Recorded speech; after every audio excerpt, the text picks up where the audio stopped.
Project 571, genetically engineered vampire created to destroy evil. What do you want?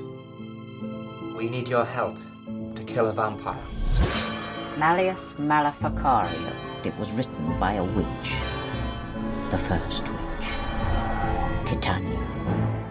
That was a little snippet from The Witch's Hammer, the first film I ever solo directed, and it's just been remastered and re-released on Amazon. So if you like witches and vampires, then please do check it out. Anyway, let's get on with this week's episode. Let's start talking about you and your filmmaking. So I understand you've come from acting and music videos, is that right? That is correct. So tell me a bit about that, how that path led you into film. Well, I started making music a very long time ago, and that slowly over the years, worked on music videos, and I always wanted to act. Like 30 years ago, I was buying acting books and reading them to, try and learn how to do it and so forth. But I lived in Iowa, so not a lot of opportunity there. And I was pretty busy doing band stuff, like I think on our busiest year, we did 80 shows in a year traveling around the country. So, that takes a considerable amount of time. But we ended up moving out to LA, and I had a manager and an agent out there. So I got to start doing some like a little bit of commercials and a lot of extra work, background stuff. And once in a while I'd get booked on something that was kind of cool where I was more important. And so that's kind of how I got started, watching what was happening behind the scenes on, NBC shows and CBS and big movies and stuff, and just seeing how all these things worked, which was really great. I recommend it to anyone who's trying to get into film. Definitely do background work, because you're going to see and hear, and if you pay attention, you'll learn a lot of stuff. So that's how I did that. And then about 4 years ago, I was shooting some music videos, and a friend of mine kind of was talking about making short film, or he was wanting to make some little short film type things. And I was just kind of like, let's just make a movie. And so naively, I was fairly confident to be able to do it, because I had, produced music videos and done props, done, locations, and it's just like a very long music video, isn't it? Yeah, kind of. The big difference is that you've got to capture sound on set. Yes, true. So I knew how to do all that stuff. I wasn't just going into it well, now what? And so I was able to shoot this movie. I did it as sort of a proof of concept, I guess, if you will. I wanted to make something that I could show people who were, working or whatever, working actors and so forth, and be like, hey, look, I know how to do this. Would you want to be a part of my next project? Right? Because nobody wants to, even me as an actor, I see a lot of people out there who are like, hey, I'm making, the short film. And I get it. Everybody has to learn. But at the same time, so many things never get made. If they've never done it, they don't realize how much goes into post-production or whatever it is. Right. And then that just dies. And so when you've only got so much time, and I recognize there's a lot of people out there who are very busy. They don't want to sign on to something for somebody who's never made anything. So that's sort of how I got started, was little steps, I guess, did that. And then I decided to take on a much larger project. And I brought in, I flew in actors from all over the country, which might have been a little bit of a strange step to take for a second film. But because I've, worked as a musician and met a lot of people and, traveled around the country, I have friends in a lot of different states and cities.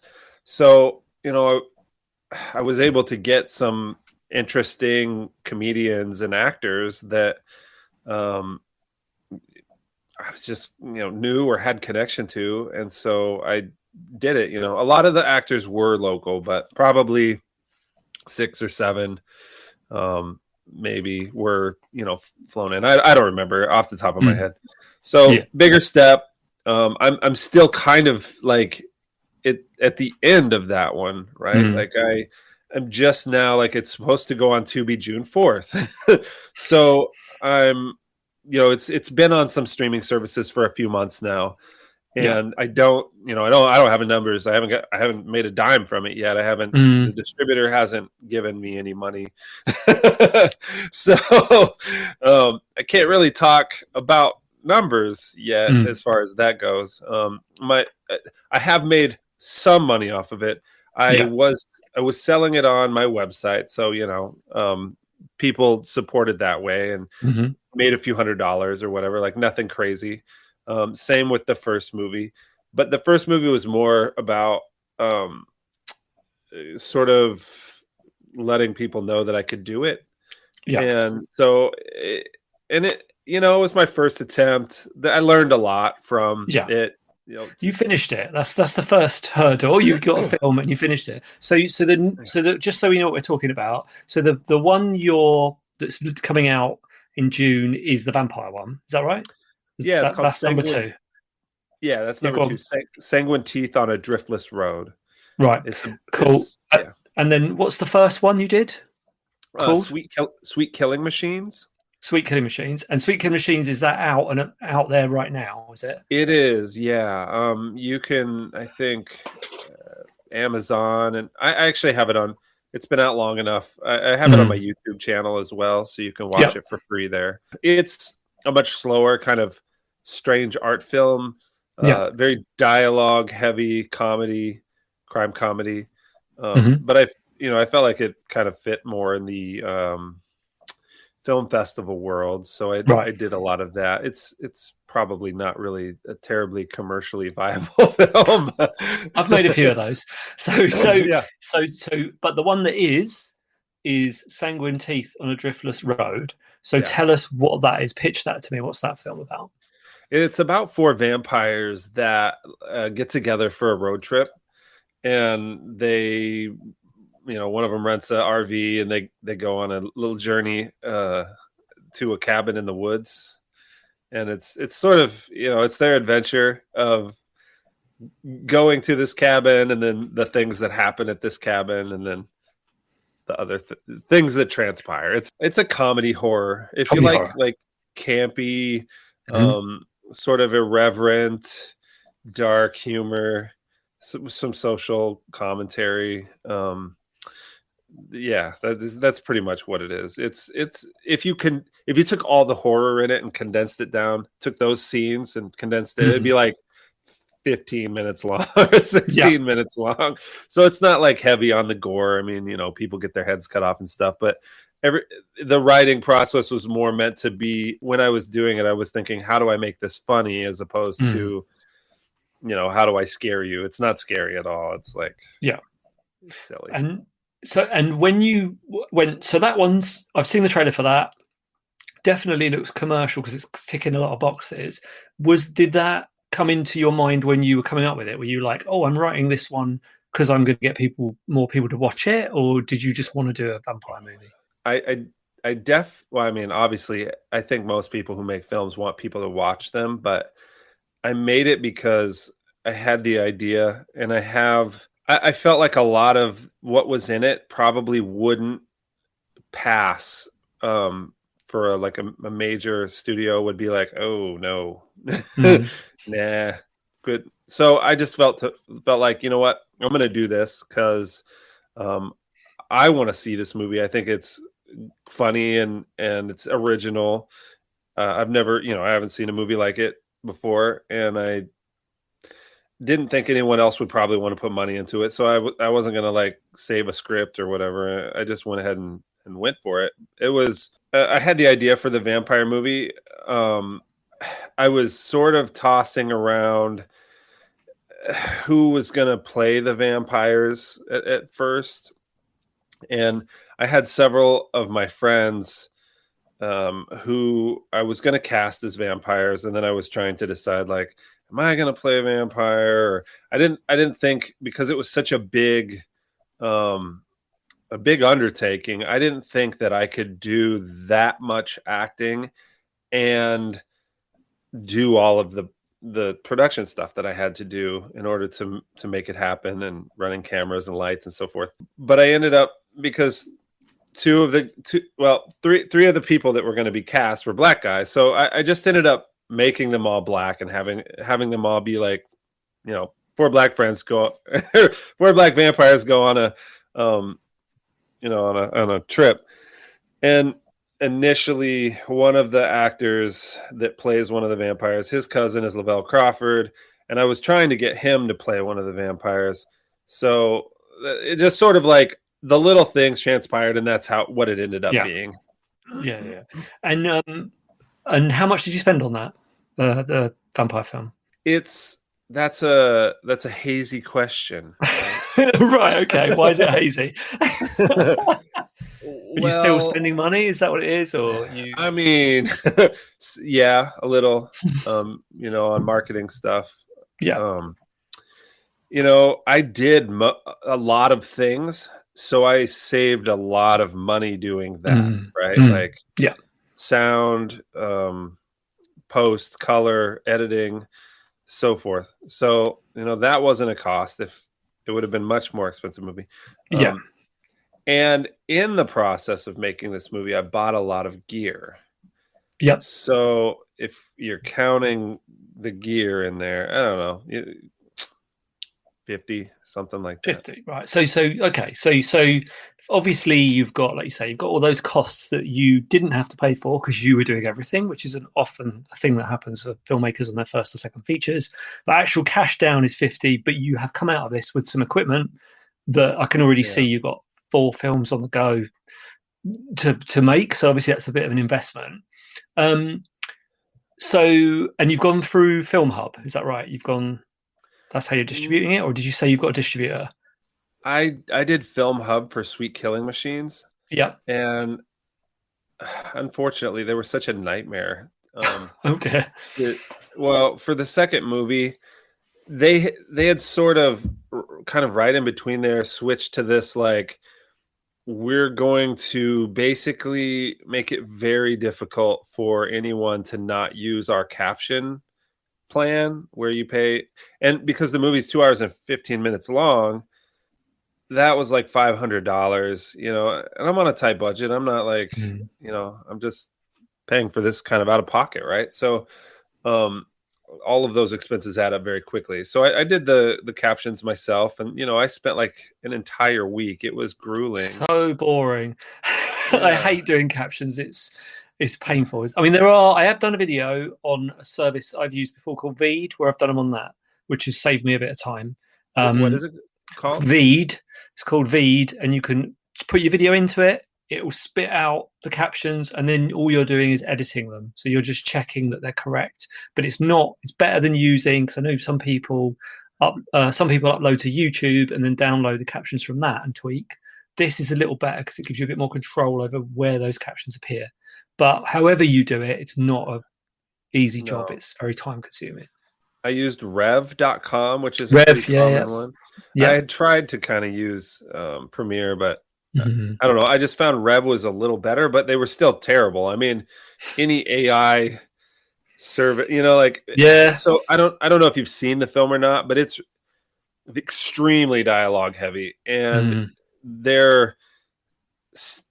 it just feels like 4 friends hanging out, and they're cutting each other off, and they're busting on each other, they're cracking jokes, and it's like, so it's really fast paced. So I've got very little time to squeeze a lot of words in there. So, and Rev can't really keep up with it. So it was just terrible. I mean, it came close, but I didn't get it to pass with Film Hub. I attempted to do them first, and they're like, well, there's, they're down to just like a couple, like, well, there's a comma missing here, so they were clearly trying to get their $500.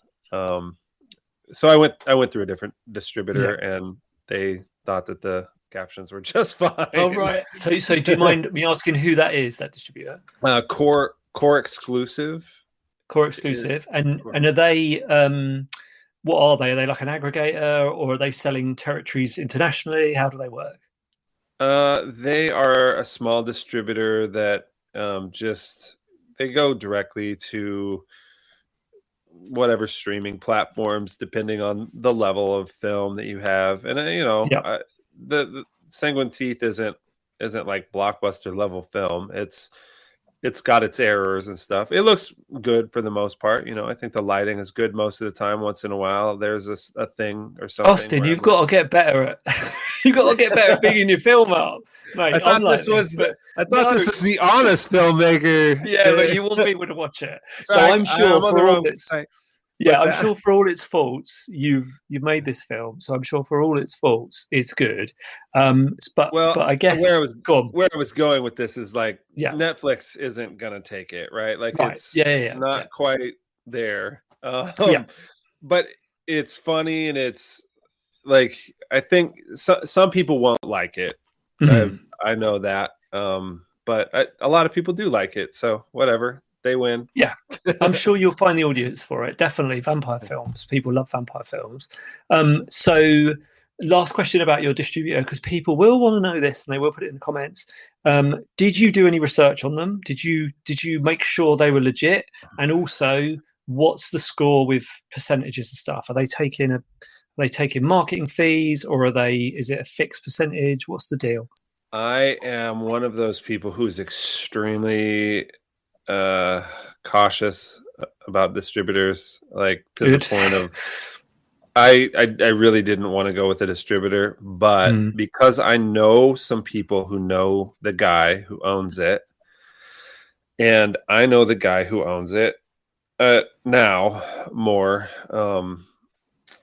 I felt like it was probably, I think he's probably a safe bet. Yep. I want to say so. I mean, he's a nice guy. I like the guy. So because some people vouched for him, that's why I decided to go with them. Yeah. I know there are a few other, there's a few like legit distributors out there on an indie level, but most of them aren't. I would be willing to say that. Yeah, I think you're probably right there. And so do you mind me asking about what's your deal essentially? 2080, I believe is. And is there any costs that go on top of that, or? No, and that's another reason I went with him, is because he is a filmmaker, and so he has distributed his film through, Buffalo 8 or whoever, and he has had his experiences that led him to the place where he's like, man, these guys are fucking over filmmakers. So he would like to not be that guy. Yeah. So, No, that sounds good. Well, let's see how that goes, and I'll have you back on a later date, and we can see if he's lived up to your expectations. I hope to God he has. The thing I was going to say about the film, and I wonder if he'd had an opinion on this. So the title, I had to look up, because I'm a bit thick. I had to look up what sanguine meant, especially related to teeth. So is that? Are you? And I guess I'm thinking, if it were me now, I'd have called it, I don't know, Vampire Road Trip or something really super simple. Does that title? Have you had any conversations about that title? Is it a thing of no? That's what it's called. I love it. Do you think people will understand it? Like, do you get where I'm coming from? I think most people do understand it. I was in a Chamber of Commerce meeting with a bunch of like 60-year-old white people looking for sponsors. Right. Okay. They all knew what and you I were said talking the about. name of the movie, and someone goes, "That sounds like a movie about vampires." So, I mean, I don't know. I'm sure not everyone gets it, but I'm not trying to make lowbrow movie. I mean, it's a little lowbrow. I get it. Yeah. I'm not dissing the title. I mean, it's a nice title, I guess. No, I was just wondering. Yeah. I strive personally to create things as much as I can that haven't been created before, and titles that haven't been used before, in a way that it's so hard to redo it, like to just name your movie something so close to it that it wouldn't be like a copyright violation. Yeah, because I see so many movies, that'll just be like the vampire killer, right? Yeah. Like, and there's like 30 of them. You go on IMDb and you're like, holy shit, like didn't anybody Google the name that they were going to name their movie first before they named it that? So since I put this movie out, or right about the time, I had it on IMDb, back in probably 2024 when I was in pre-production for it, and there were no Sanguine Teeth on a whatever. Since then, there have become. Oh, really? I saw Sanguine Teens. Okay. So somebody clearly like. Someone gets. I know that that's a strategy where people like who aren't that original, they just want to like latch on to something else. So that when that gets searched, theirs comes up as well, right? Like I think that's so lame, but people do it, right? And I don't want to be that movie. I want it to be like when someone goes to look for my movie, they're not going to have 3 other movies pop up. Yeah. I guess for me, there's probably a line somewhere in between those two approaches, because I know what you mean. You don't want something that just sounds so generic that it's nothing. Or it sounds like something else. But I guess at the same time, for me, I would want something simple enough that I would understand it. But maybe it's just because I'm not familiar with the word sanguine. So we've cleared that up.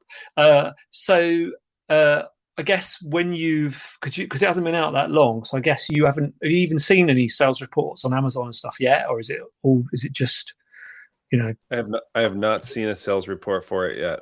Yeah. Well, I'd be interested to see. Yeah, I only know that I've, on my website, which I had I've just been in a whirlwind, but I made a few $100 on it, basically just selling it to digitally, like to people buying it directly off my website. I don't know how much the sales are for it on Amazon doing that, because that's through the distributor. But I've just been in a whirlwind because, like you said, like, even before I was done filming this movie, I was already in pre-production on 2 more movies. Nice. Because of an opportunity that arose, and I was kind of like, well, it's time sensitive, and I just went ahead and did it. And then it became like just this insane, trying to finish this one and shoot these 2. And so I have finished one of the 2 that I shot last summer, and I'm in post-production editing the other one.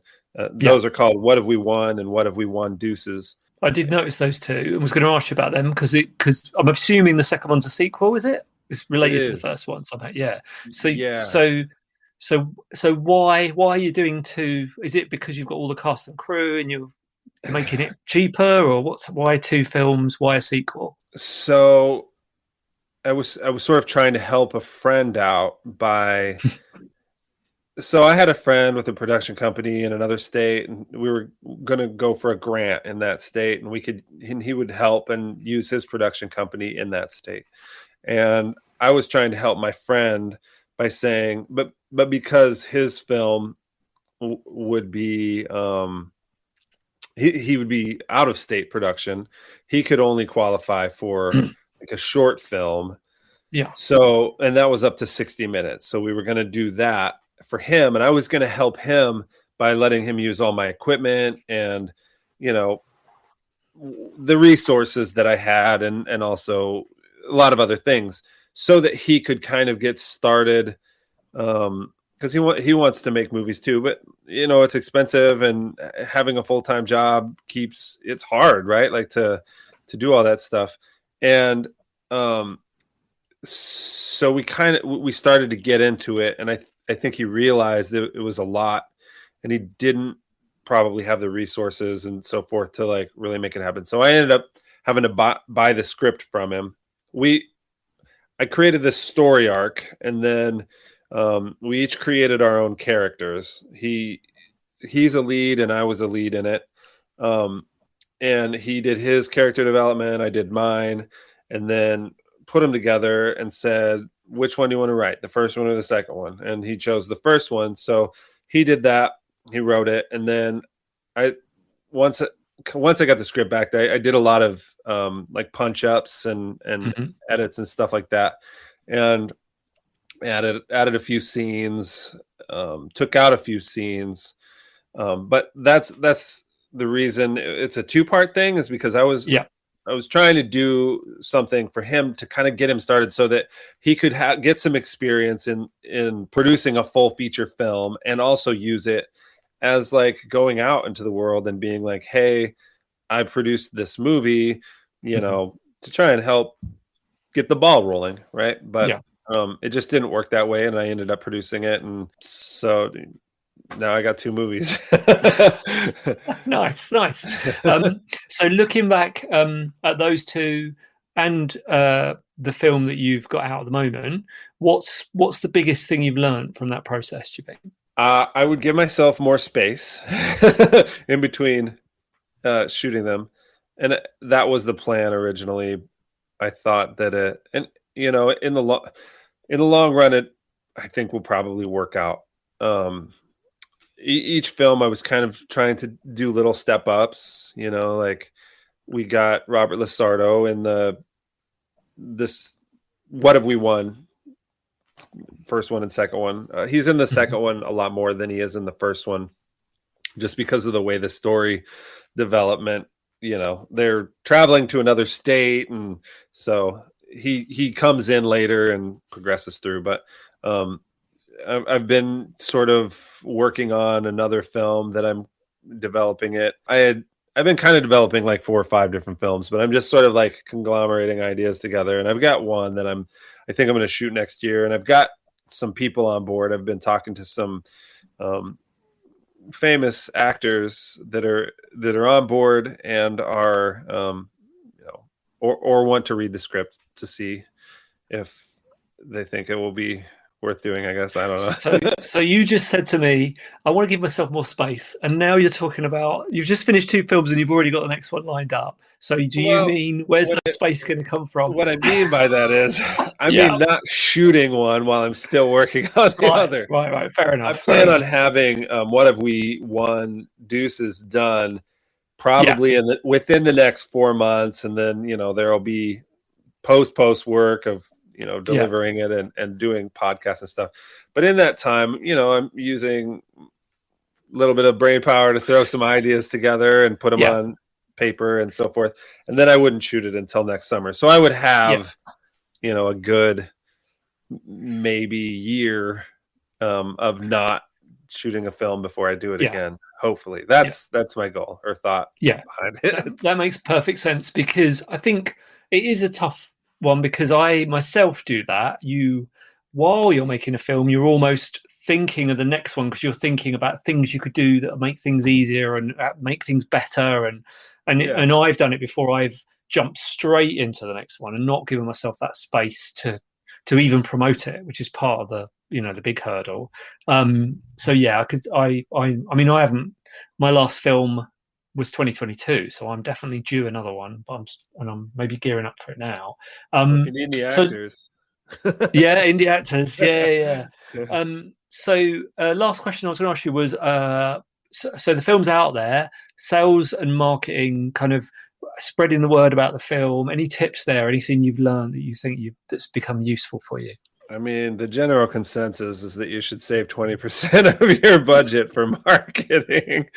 That's fairly hard to do if you don't have investors. And that was another part of my thought behind doing these films, was that if I pay for them all, then I don't owe anybody. So they're mine. No one else owns them. Hopefully eventually they'll generate revenue, and that revenue will be mine. Hopefully I'll make back my income, right? Like, because I'll probably continue promoting other things, I can also promote Sweet Killing Machines, and you know what I mean? Like in interviews, and as those interviews get bigger, I can talk about them all, and hopefully people will check them out over time. I realize sales generally tend to drop off, you know, within the year of releasing it. But honestly, in this day and age, you know, like when a film finds a new audience or it finds new legs, it happens all the time. A film or a streaming service puts it up and suddenly people go like, well, I'll check this one out. Right. Like, and then does it again. So what was the question again? I kind of got off there. I guess it was around sales and marketing, and I think you started talking about using, I guess, building momentum and using the films to kind of promote each other. Yeah, I mean, I would suggest saving some money for that. I did a little, but for me, it was like, it's either I spend the money on getting this thing made or I don't. And that was the most important part for me, was getting it made. I can figure out some more money down the road. But I also do some PR. So I've been doing it for, I don't know, 25 years or something, promoting band. So, do my best. I have some connections here and there where I can reach out to people and sort of get the word out that way. I've hired a few like smaller PR firms that do. So oftentimes they specialize when they're smaller. Whether it's horror or music or whatever. But I had one lined up. A PR firm, a big one, for What Have We Won, if we had gotten the grant through Montana, but they didn't approve us for the grant. So I ended up coming out of pocket. But we wrote it so that, with the thought that if we don't get this grant, let's still shoot it. Let's write it in a way that we still have access to the things to make it happen. And that's what ended up happening. And in a lot of ways, I think it's probably better, because it would have cost a lot more to shoot it out there, and it would have been a lot more of a struggle, I think. I had more resources closer here where I ended up shooting it. So I think it probably turned out for the best. But as far as PR goes, I mean, just, you got to reach out to people. I don't know, ask people if they'll get you on their podcast.